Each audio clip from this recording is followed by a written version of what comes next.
కానీ దురదృష్టవశాత్తు ఈ దేశంలోని కాంగ్రెస్ పార్టీ మొదటి నుంచి కూడా బాబాసాహెబ్ అంబేద్కర్ ను అవమానపరచడం, వారి యొక్క ఆశయాలను తుంగదొక్కడం.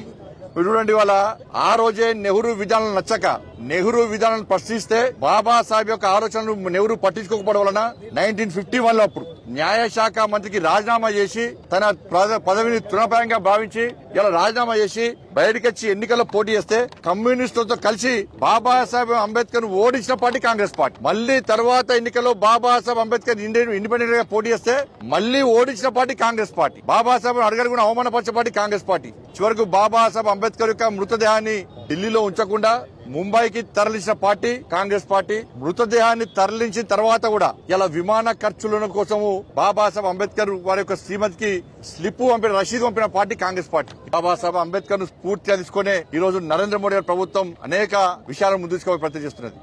ఆ రోజు కూడా డాక్టర్ శ్యామా ప్రసాద్ ముఖర్జీ, దీన్ దయాళ్ ఉపాధ్యాయుల యొక్క ఆలోచనను సమర్థించినటువంటి గొప్ప వ్యక్తి బాబాసాహెబ్ అంబేద్కర్.